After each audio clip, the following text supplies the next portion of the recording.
Edge help, edge help, edge help, edge help, edge help, edge help, edge help, edge help, edge help, edge help, defensive line work.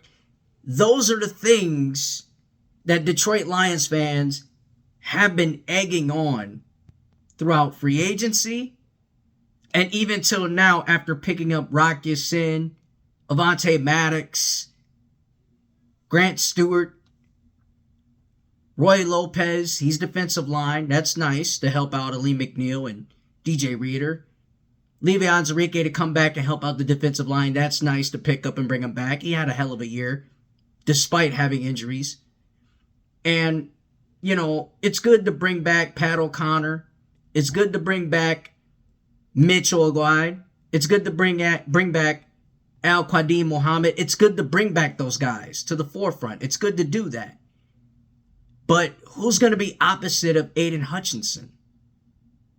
Who's going to bring that kind of thrill off opposite of Aiden Hutchinson? Who will?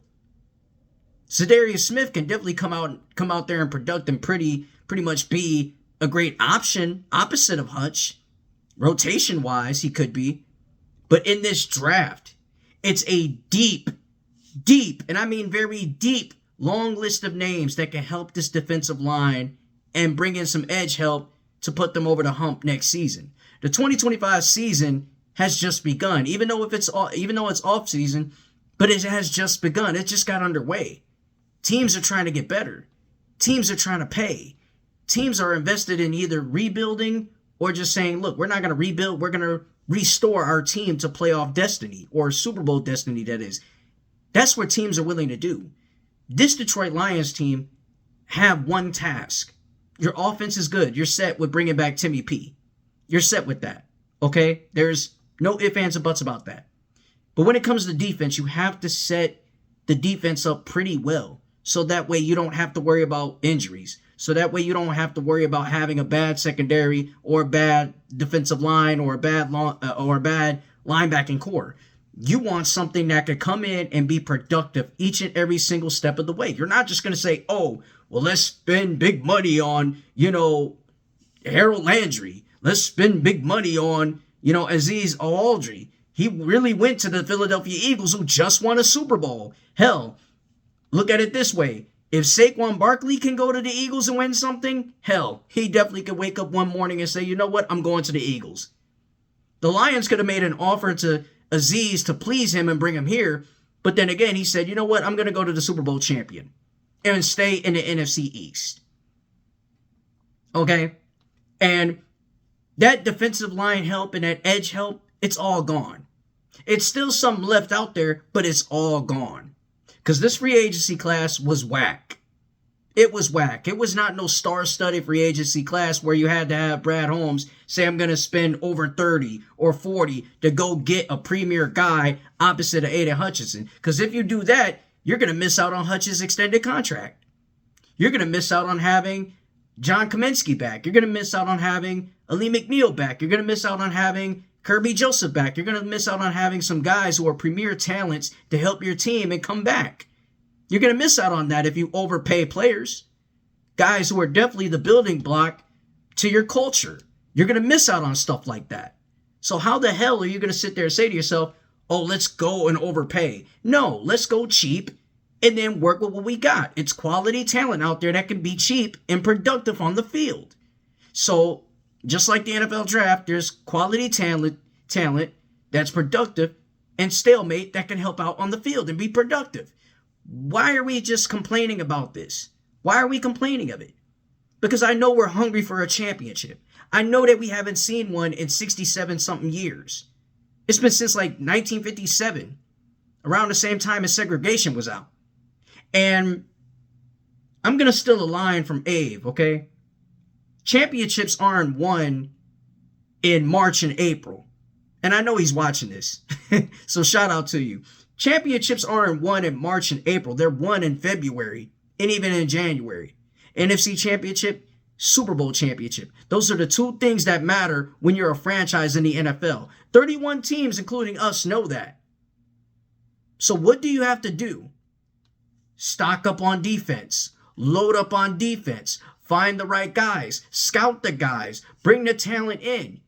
And not only bring the talent in, but have them buy into the culture that you're selling. Because once you have them buy into the culture you're selling, everything goes well and the opportunity is fine for you to go and succeed. So I already know a lot of you are going to say, well, Chicken Nugget King, what if the window's closed? What if we missed our opportunity at getting guys that can help out opposite of Hutch?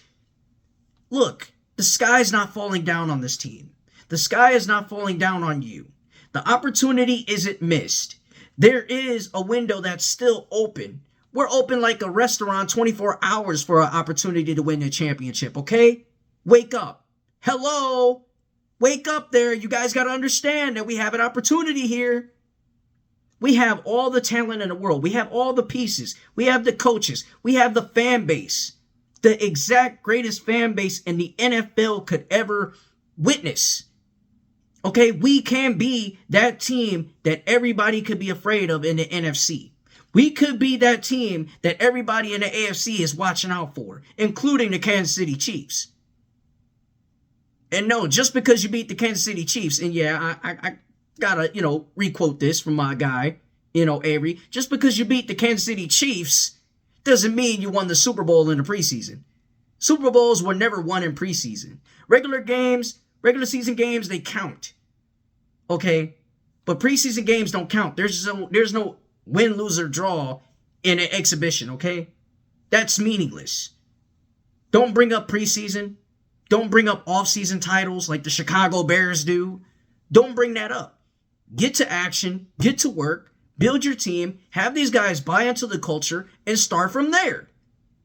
So with this NFL draft coming up in 34 days, build from there. That's what you do. You build from there. In order to have a championship team, you build from the draft. You build from the draft, then you go ahead and look for guys that can be cheaper with the right kind of money, the right kind of price, bring them in, sell the culture to them, make sure they buy into the culture, and then that way they help out the young guys in the locker room.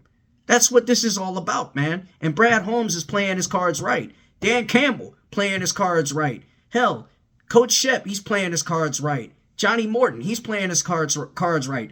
Every single guy that I could name from top to bottom are playing their cards right because they believe that this team can still go get it. They believe in it.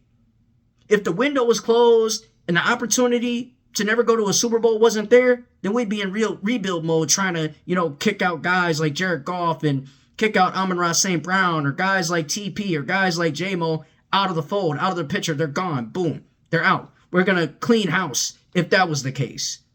This is not the case of that. We're still good. We're still green.